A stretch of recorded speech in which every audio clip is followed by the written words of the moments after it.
Hello friends, అందరికీ నమస్తే. దేవీ నవరాత్రుల్లో 3వ రోజు మనం వడలు పెడతామన్నమాట అమ్మవారికి నైవేద్యంగా. ఇది నూనె అంటుకోకుండా చక్కగా వచ్చేలాగా నేను చెప్తున్నాను. ఫస్ట్ అయితే ఒక గ్లాసు పొట్టు మినపప్పు అండి. ఇది ఒక గ్లాసు నైట్ అంతా నానబెట్టేసి పొద్దున్నే ఇలా మంచిగా కడిగేసుకొని మిక్సీకి వేసుకుంటున్నాను. ఇందులో కొంచెం కూడా వాటర్ అనేది పోయకుండా మనం మిక్సీ చేసుకుంటే మనం ఆయిల్లో వేసినప్పుడు నూనె అది పీల్చకుండా ఉంటుంది. నేనైతే అమ్మవారికి పెట్టాలి కాబట్టి జీలకర్ర ఒకటే వేసాను, ఉప్పు వేయలేదు.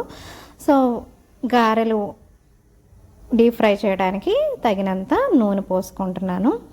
ఇది కొంచెం గోరువెచ్చగా ఉన్నప్పుడు మనం వడలు అనేది వేసుకోవాలి. ఫస్ట్ అయితే చేతికి అంటుకోకుండా కొంచెం వాటర్ రాసుకొని చిన్న ముద్దలాగా తీసుకొని దీనికి వడల్లాగా ఒత్తుకోవాలన్నమాట. మనం అమ్మవారికి ప్రసాదం చేస్తున్నాం కాబట్టి రైట్ హ్యాండ్తోనే చేయాలన్నమాట.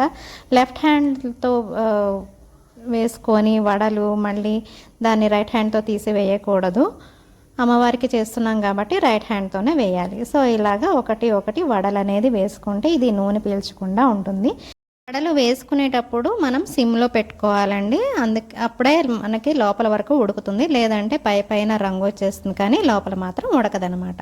తర్వాత కొంచెం రంగు వచ్చిన తర్వాత మనం మీడియం ఫ్లేమ్లోకి అడ్జస్ట్ చేసుకోవచ్చు. సో ఒకటి ఒకటి ఇలాగా నేను వడలు అనేది చేత్తో చేసి వేసేస్తున్నానండి. చేతిలోనే వడలలాగా ఒత్తుకొని ఆయిల్లో వేసేసుకుంటున్నాను.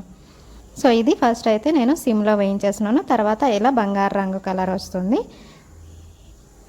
ఇప్పుడు ఇవైతే వేగిపోయినాయండి. ఇవి తీసేసుకొని మనం అమ్మవారికి నైవేద్యంగా పెట్టుకోవడమే అన్నమాట. నేను ఈ వడల్లో నేను ఉల్లిపాయ కానీ కరివేపాకు కానీ పచ్చిమిరపకాయని కానీ ఏమీ వేయలేదండి. అమ్మవారికి ప్లెయిన్గానే వేయాలండి, మసాలా గారెల్లాగా వేయకూడదని చెప్పేసి ఇలా వేస్తున్నాను. సెకండ్ వాయ వేసుకున్నప్పుడు మాత్రం సన్న సెగలో పెట్టుకొని వేసుకోవాలి, లేదంటే లోపల ఉడకదనమాట. సో ఇలాగా ఒకటి ఒకటి చేత్తో గారెలు అనేది వేసేసుకోవాలి. అంతే అండి, రెడీ అయిపోయింది. ఈ గారెల్ని అమ్మవారికి నైవేద్యంగా పెట్టేసి అమ్మవారి దీవెనలు మీ అందరికీ కూడా కలగాలని నేను కోరుకుంటున్నాను. ఈ వీడియో మీకు నచ్చిందా? నచ్చినట్లయితే నా ఛానల్ని సబ్స్క్రైబ్ చేసుకోండి. Thank you so much for watching.